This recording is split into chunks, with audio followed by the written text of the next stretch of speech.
My face is frozen in time right now, and I can do a really good plastic surgery face. Look, look. That is a good plastic surgery face. Look. Me in 10 years, walking on some red carpet, just looking a mess. What's up, you guys? It's Travis and welcome to Lifestyle Mondays, where every Monday I try to make your life just a little bit better. I decided to get Botox for my very first time, and of course I went to the Roxbury Institute in Beverly Hills to get it. The reason I love them so much is because the staff is so nice and they're so supportive, and of course, again, the reason I love them is because they're very conservative and very thoughtful for how they approach plastic surgery, which is very important for me because, like I said before in a previous video, I'm a little bit crazy and I have a tendency to go overboard on most things in life. So these people help me keep that in check. This is Shireen. Hi. She works at the Roxbury Institute. She's my little honey bunny cupcake butt. So what are we doing exactly? We're going to alleviate your TMJ pain and put some Botox right in here. And then these little lines right here, we're gonna make them disappear. Gone. Bye. Poof. Now just arch that back, hunty. What I teach you, mama.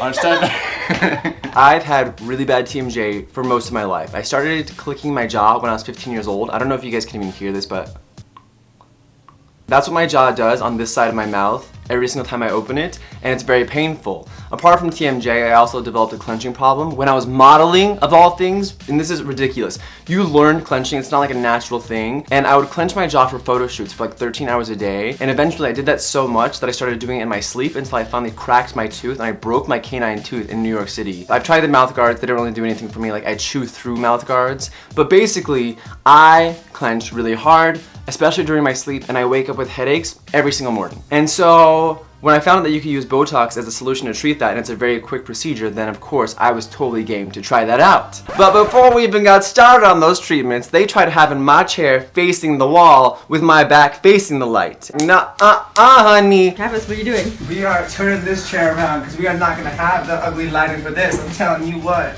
We're going to get that Botox in all of our faces, honey. We're going to get that Botox.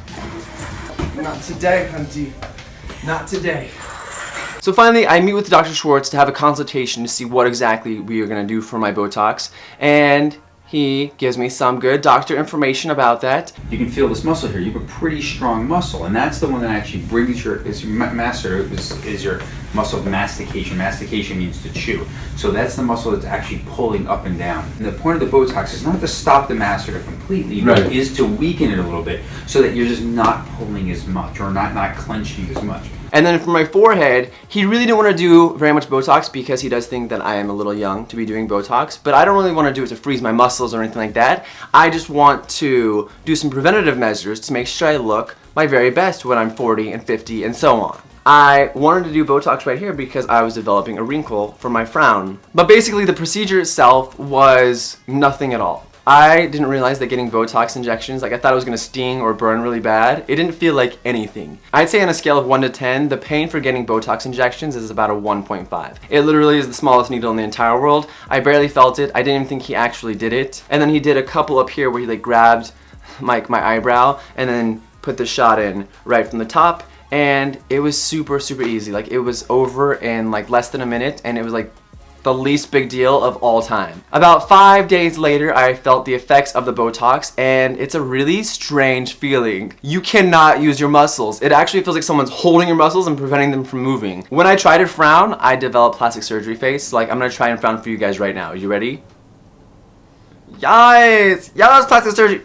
Yes! Yes! The things I didn't expect when getting Botox was that I literally would not be able to frown. And so like when I'm walking facing the sun, I literally cannot frown. Like this face stays smooth, and usually you frown, you know, and you cover your eyes. No, this face stays exactly like this, which is kind of weird. It feels a little bit unnatural. As far as the pain from my jaw goes, that's probably been the very best part of getting Botox because my jaw feels 1,000 times better. Within the first few days, I noticed it because I'd wake up and I didn't have a headache when I woke up in the morning. And so it's amazing. I definitely recommend it for people that have TMJ. And then one side effect that's actually a positive side effect that I didn't realize I would get from here is that I also am not getting tension headaches, because I just have headaches all the time in my temples and in the front of my head. But because I can't furrow, I'm not stressing out these muscles, and so I'm not getting the tension headaches that I normally get all the time. I just wanted to share that experience with you guys because I feel like no one really goes into detail about what it's actually like getting Botox. It lasts, I think, 3 to 5 months, but right now, this is my face, and so you guys can see that I have Botox. I don't know if you guys can tell. Can you guys tell I have Botox? I mean, when I do this, maybe you can, because there's not a line on my forehead. Again, if you want to check out the Roxbury Institute for yourself, you can check them out. The link's in the description section below. Just give them a call if you want to have like a consultation even, just to see what's right for you if you want to get something done. But of course, at the end of the day, you just need to do whatever makes you happy. Like, forget what everyone else thinks. If you want to do something to change the way you look, then that's your opinion because it is your body. But I do recommend doing it with people that really care about you and aren't bringing you in as a number, but as a person trying to meet your needs the best way they possibly can. That's why I love the Roxbury Institute. They are my titty, and I guess that's all I have for right now. So thank you guys so much for watching, and we'll see you next time.